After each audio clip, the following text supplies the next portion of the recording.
Grow CFO is where finance leaders grow together. Join thousands of like-minded professionals using Grow CFO to access the combined knowledge and experience of the finance leader community. You can join us today at growcfo.net. Hello and welcome to the Grow CFO Show. I'm your host, Kevin Appleby, and we're continuing today our series about the CFO and the relationship with other members of the C-suite. And in particular, we're going to have a look at the CMO today. And I've got Alan Gonsenhauser here as our specialist from that area. So Alan, welcome to the Grow CFO Show. Thank you, Kevin. I'm really excited to be here because as a CMO, I've been in marketing and general management most of my career, but I started in finance. I've got my master's in finance, so I've always gotten along really well with CFOs. And I think that relationship is a really important one. So happy to talk about it. Absolutely. So tell me a little bit about that relationship. Now, it's the marketing side is one of those things it's often difficult to put an ROI on, and finance people like good hard numbers. Yeah, I know. Well, maybe let me say a little bit about where I'm coming from first, if I may. I started in finance. I've been actually a CMO 10 times, 7 times in full-time companies, and 3 times as an interim CMO. In the last almost 3 years, I started my business Demand Revenue. It's at demandrevenue.com. I've also been a P&L general manager.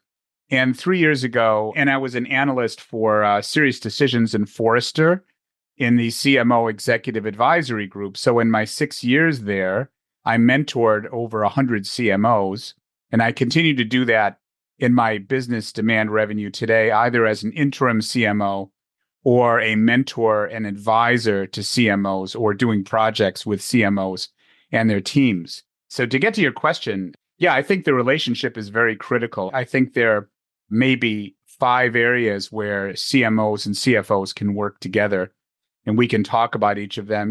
One is to change the perception of marketing. Marketing has changed a lot over the years as digital technology has evolved and measurement has become easier to do. And so establishing a common understanding of what modern marketing is and what it can do and the value to the organization in a number of areas, in brand, in valuation, in demand, is really important to do. Establishing a common language, the language of business, I think is important that people speak the same language and create a dashboard. I believe that the CMO and CFO should create a dashboard collaboratively where everybody is comfortable with the KPIs and there's a common understanding of what good looks like. And that really helps the relationship. There needs to be ongoing collaboration between the CMO and the CFO. And I also believe that CMOs need to act like general managers. I mean, that's a quick overview. We can get into each of those areas. But I'm also a big believer in customer-led growth. So when we talk about metrics, the metric that's most important to me, and I have this conversation with many CFOs, are metrics around customer-led growth. I consider myself a customer capitalist. Let me describe what that means. I believe the future valuation of a company is related to the customer base. It's related to a couple of things.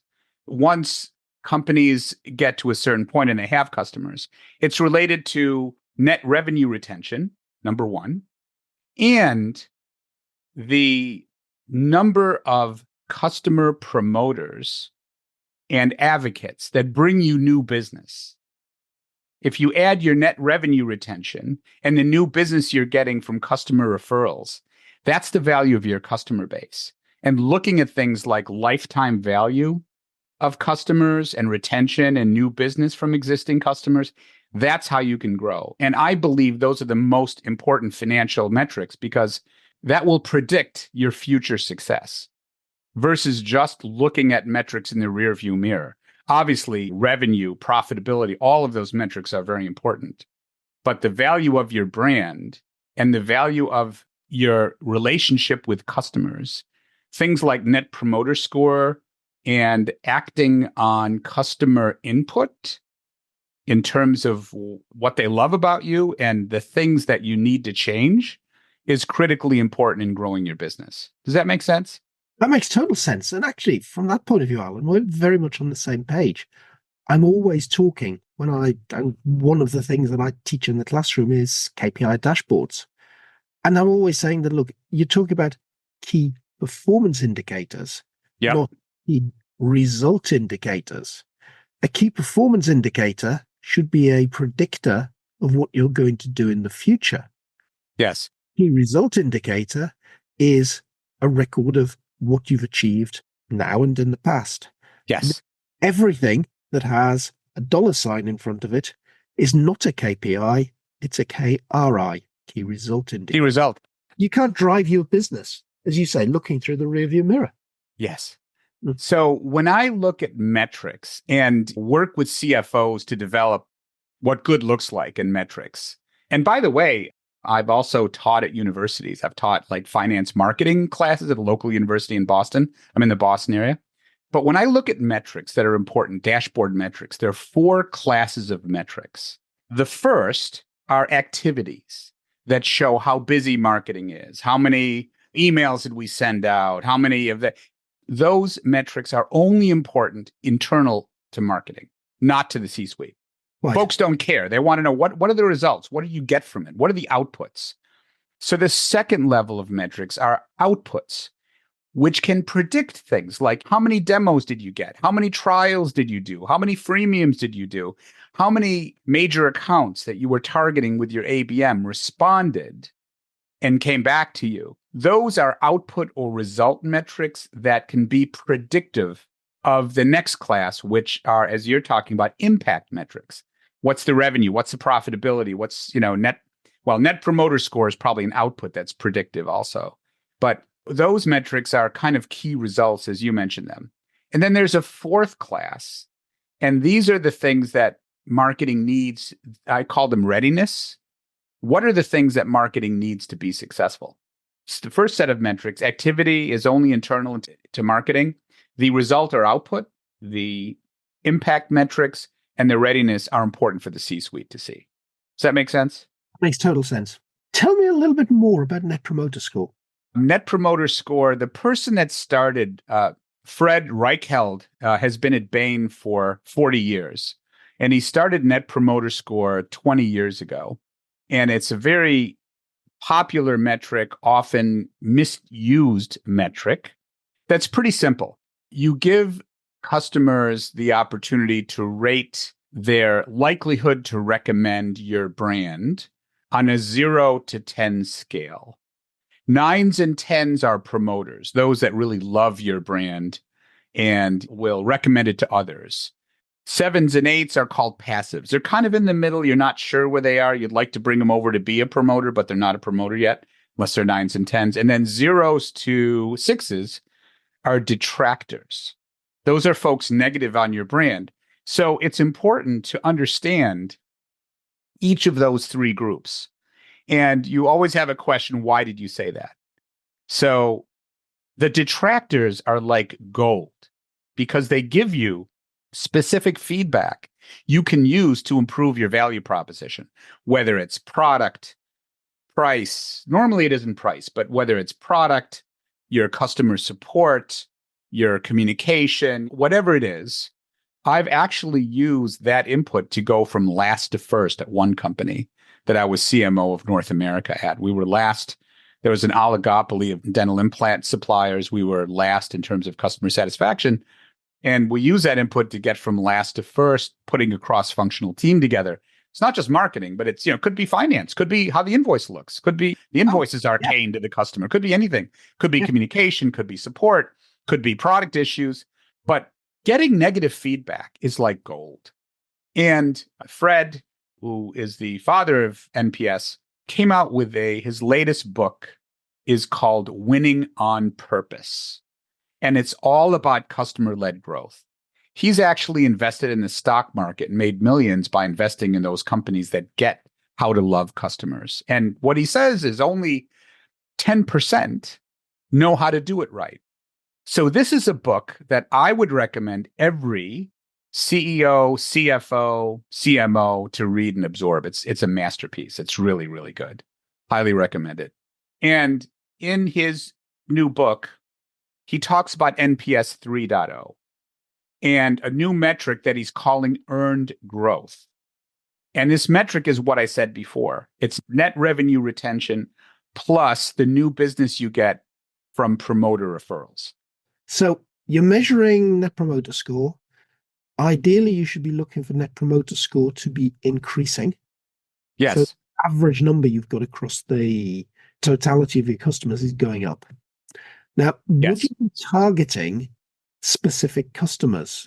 I'd imagine that if you've got somebody who's giving you a 1 or a 2, well, you're going to struggle to ever get them up to 7s, 8s, 9s, and 10s. But should you be looking at the 5s and 6s, or should you be looking at the 7s and 8s? Well, first of all, you should be looking at what your ideal customer profile is. If you're bringing customers on that churn, which kills your gross and net revenue retention, you've got the wrong targeting. And that's where everything ties together. So you want to understand the causes of your detractors and which are controllable. If it's that you're not bringing on the right customers, let's say you've got I have this with one company. They have a very high-end value proposition. They've got wonderful global, huge enterprises, but they also bring on some low-end customers, but they don't have a low-end product or support system to service them properly. So they churn like 40%. And that's killing your brand. And you want to make sure that you're bringing on the right customers. Detractors can be very instructive on what you need to do to fix problems in the future or target new customers better that you'll get the right lifetime value from. But I would say in response to your question, you want to look at those 7s and 8s and see how you can bring them on to 9s and 10s, see what they need. And you want to understand the 9s and 10s to see what folks love about your value proposition.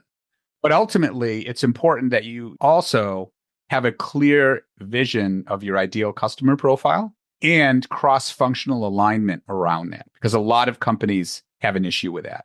You may be bringing on new business, but it's not the right new business. So bring on new business. Clearly, the marketing folks, CMO, can get a good idea of who those target customers should be, what they look like. How does that fit in with the relationship with the CFO? Where does the CFO play in that space? There is an economic value of alignment. I was with a company's Serious Decisions that was taken over by Forrester, and one of the founders did a study of 400 B2B companies back, I think, in 2014, but it's still very relevant. And what they found was companies that were well aligned. And when I say aligned, I'm thinking of sales, marketing, product, customer success, finance. Yeah. Being on the same page, moving in the same direction. Companies that are well aligned and stay well aligned grow 19% faster and we're 15% more profitable. Wow. Across 400 B2B companies. That's very telling. So I think it's critical for the C-suite to be aligned on what customers are we going for and how do we love the customers that we have and keep them happy and retain them and grow them. And it's important that they all move in the same direction. So I think that relationship between the CMO and the CFO is critical to make that happen. Because strategy is not only setting out some clear goals for the organization, but it's also deciding what to say no to. And a lot of companies have an issue with that. They want to boil the ocean. And they may set 10 strategies at the beginning of the year. At the end of the year, maybe you'll accomplish 3, but they wouldn't be the 3 you would have picked if you would pick the 3 major ones. So that alignment is critical. That's a very interesting thing, the things you should say no to. The idea of saying no, that's an interesting one to me because you could put the strategy document together. It can have all these lovely things that you're saying yes to. But I firmly believe unless you're very clear about what you're not going to do, then that strategy document just becomes something that collects dust on a shelf. Actually, where I think the CFO's role is absolutely vital in there is the person running the budget process. If you're saying no to things, then you should not spend money on those things. Part of your budget review process should be looking to see where the alignment is between the spend and the strategic objectives. Yes, absolutely. And in fact, I'll give you one funny example. When I look at strategy, I look at, say a 3-year plan a company has and where they want to go. in year 1, 2, and 3. And then the annual plan should ladder up to that 3-year strategy, as an example.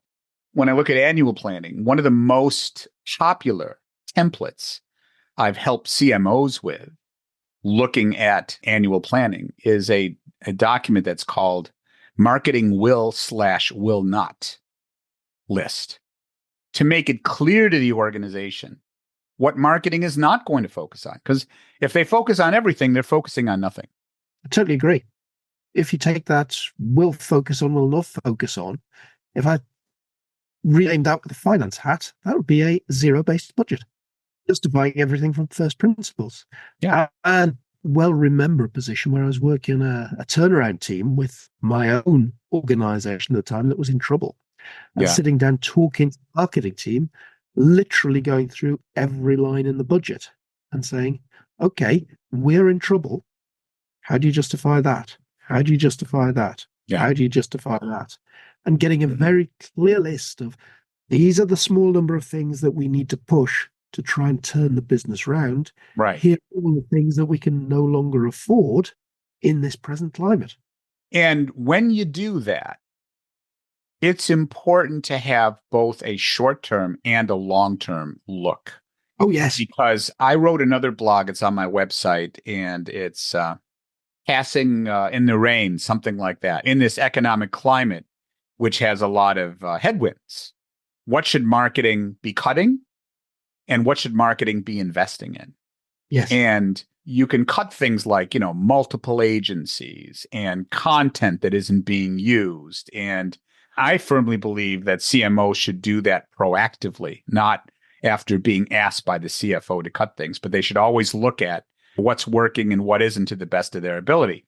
But things like AI, which is obviously, and ML, which is something that everybody should invest in because the whole world is moving to that, but also customer success and loving your customers and making sure that you support them properly and understanding who is coming to your website, those anonymous visitors, technology that will show you that. Since only about 3 to 5% max of website visitors ever fill out a contact us form, most visitors are anonymous. So you want to have intent data on those that crowd your website because that shows intent, and those that are looking for solutions like yours. And if marketing isn't and CFOs aren't investing in that, you're going to lose over time. So there are certain things you should invest in, even in a downturn, but you can cut other things. So making those choices together is really important.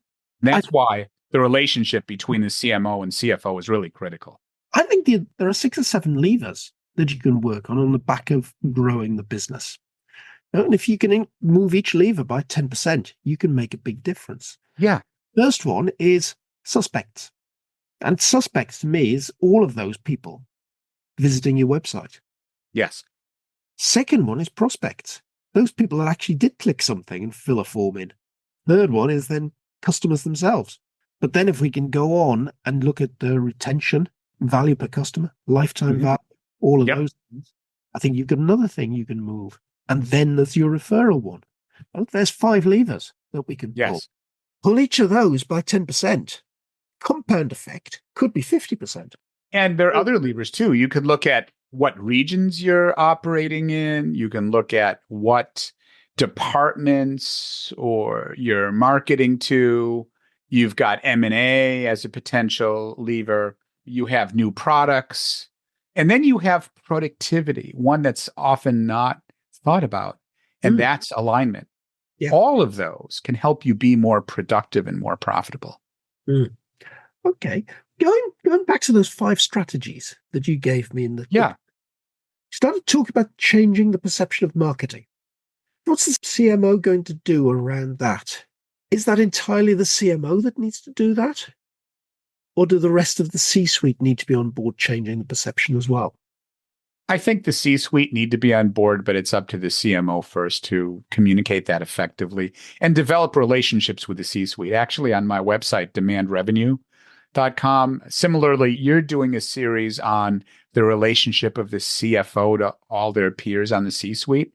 I did the same thing with the CMO. So I looked at CFO first, CHRO, CTO, CSO, etc. Depending where people have been from and the experience they had, some people view marketing as arts and crafts or sales support or a cost center and not a growth engine for the company. That's all changed. Yeah. That's all changed. CMOs can be the convener in chief. They can be the chief customer officer. They could even be a chief growth officer. And they've been that in B2C. And that's, I think, coming to B2B as CMOs assume more of a chief customer officer role. Yeah. So marketing has changed. The metrics have changed. The strategies have changed. The technologies have changed. And I think it's incumbent upon organizations to have a view of what marketing is today, not what it was in the past. And interesting, you say that you could perhaps take call the CMO the chief customer officer or the chief growth officer. I think you can do the same with the CFO, that the CFO is increasingly becoming the chief value officer. Yeah. It all depends on the company. Every company is different in the culture. What you see across the C-suite is the widening of everybody's role. Yeah. And therefore, there has to be some element of overlap. And collaboration. And collaboration, which is the flip side of that. You've got to have people working together, people on the same page. So you're talking there about the CMO working with all of those other people across the C-suite. What would you advise the CFO to do to strengthen their relationship with the CMO? Understand what marketing is today. Work collaboratively with the CMO to set up a dashboard to define what good looks like. Understand what the CMO is trying to do. Yeah. And how it relates to the growth and value of the organization and pricing power and goodwill. The work that Chris Bergave is doing to help analysts understand the value of marketing, he's looking at pricing power, he's looking at goodwill, he's helping investors understand some metrics to value marketing, which really hasn't existed in the past. If you're interested, I'll give you some examples of what he's saying. So one is pricing power, how much tangible evidence the brand has pricing power. Is the marketing organization truly brand driven from a design perspective? Do they systematically track their customer satisfaction? We've been talking about NPS and value of the brand. Do they have a proprietary way of working marketing? Are they purpose driven? That's much more important today, that organizations are purpose driven, especially with millennials taking over from us completely. What kind of expertise does the marketing leadership team have? Do they have a clear value proposition to the market? And do they have a culture of excellence and innovation getting to the next level? I netted out to, are they a customer-led organization in their culture? I think that's what the CEO needs to engender, that the whole C-suite has a customer-led culture and the employees understand that. And that's the direction of organizations that are really successful, is that they serve customers and know how to do that. So I'm the CFO. How do I make sure that my finance team has that customer-led? It isn't always about short-term money. It's looking at the long-term relationships. So the finance team should understand that culture and be empowered to make trade-offs on short-term financial decisions if they feel it's going to contribute to long-term lifetime value of customers and keep customers happy. That's not always easy to do, but customers remember that. And it's the lifetime value, net revenue retention, and referring new customers that are going to drive the growth of the organization.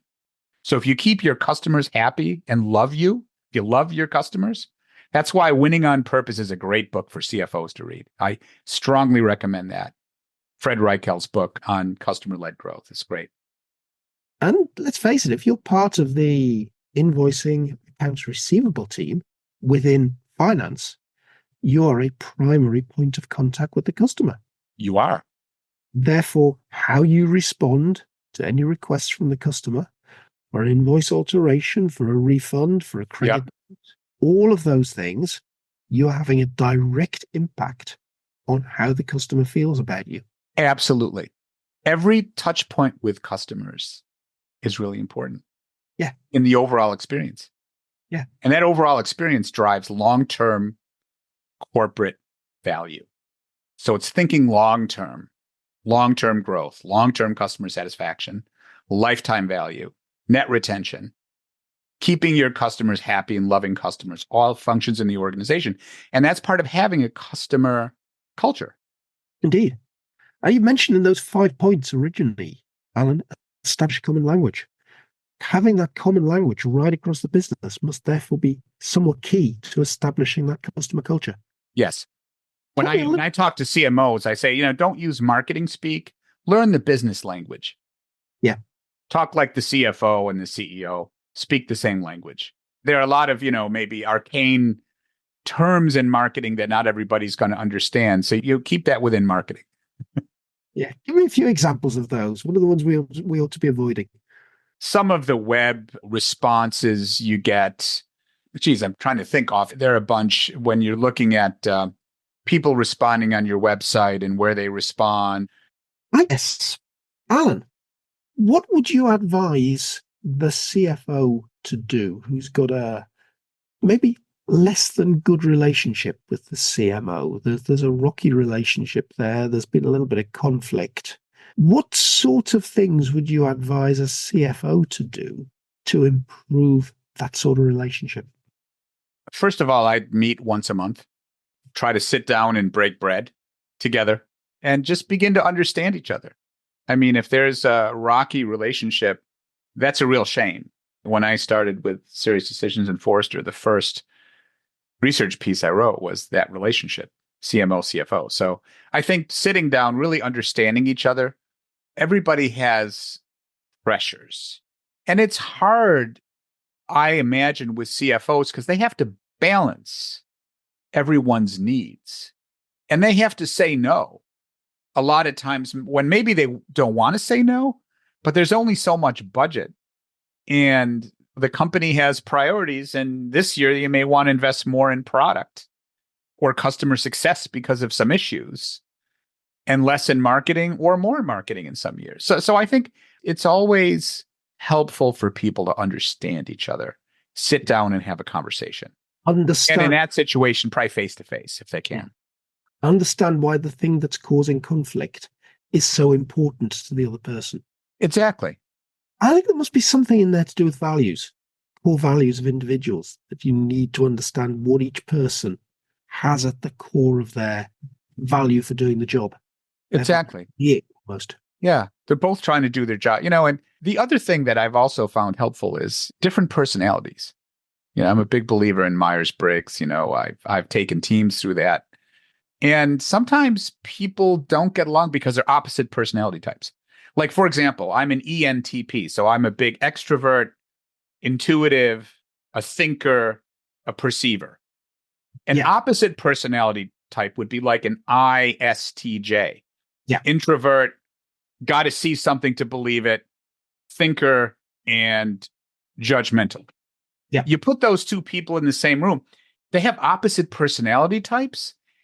And unless they understand that, it may be difficult to get along. But once you understand that and how different personality types can be very synergistic because they can help each other with blind spots, it's often difficult to get along because people are so different. And I think that's the biggest use of Myers-Briggs, is not necessarily to understand where you are on the score, but to understand the other people that you're dealing with so that you can tailor the way you approach them appropriately.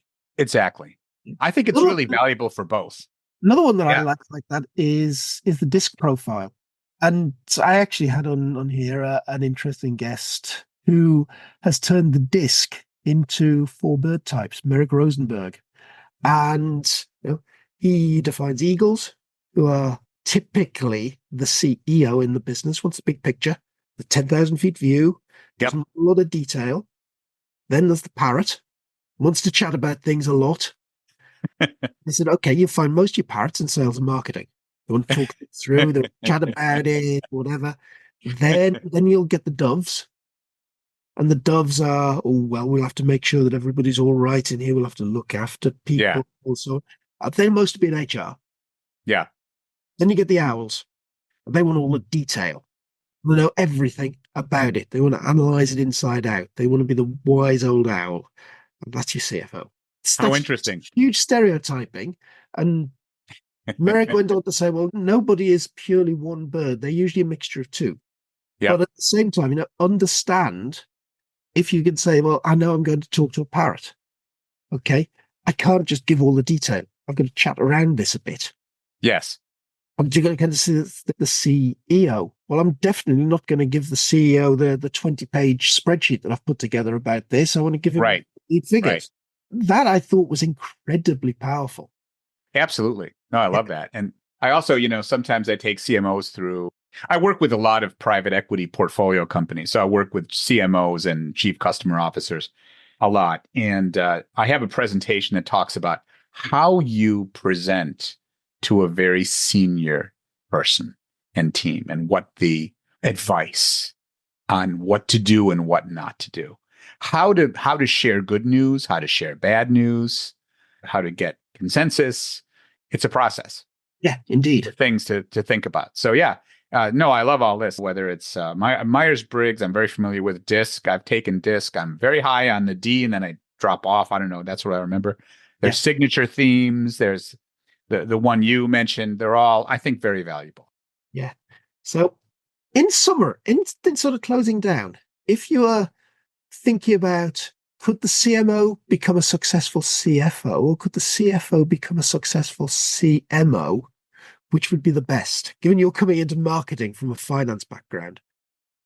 Well, I'm a person that was a finance person. I went into consulting, then I went into marketing research. I went into sales. I have some general management experience. I've been a P&L general manager. And I've also blogged on what makes a really good CMO. And I likened it to an orchestra conductor. You've got the jazz, which is the creative, and you have the classical, which is the analytical. And I believe CMOs have to be really good general managers. So you need to be able to balance the creative and the analytical together. Actually, I have that blog on my website, also at Demand Revenue. So if a CFO can get to the creative side, as well as they probably come from the analytical left brain side. If they can begin to appreciate the creative side and the breakthrough and making an emotional connection with customers and prospects, then I think a CFO can cross that bridge. If it's a CMO and they come from the creative side and have a lot of agency experience, they've got to learn the analytical side. So I think either could, depending on their personalities and their experience. And actually, you referred to a report on your website. We've got a report on our website where we looked at the routes to CFO, and we took 500 CFOs and said, how did they get there? And a surprisingly large number of them had some experience that was outside of the finance function. Good. It's some kind of sales or marketing type role. And actually, I think to be a really good CFO, you really have got to have a deep understanding of how the rest of the business works. And a good place to get it, I think, is within marketing. Likewise for a CMO. Cross-functional experience is gold. It's really important to organizations. You can contribute so much more. I mean, now, I've been in finance and marketing and sales and general management, but it's very comfortable for me to speak to CFOs always. As a CMO, as a marketing person, I've had some CFOs tell me, geez, I never met a CMO that cared so much about customer growth and about net retention and about, but it's being a good business person, I think. So the key lessons that I'm taking away here are be a good business person and understand the language of the other person. Yes. Alan, that has been fascinating. Thank you for being this week's guest on the Grow CFO Show. Thank you, Kevin, for inviting me. I've really enjoyed it.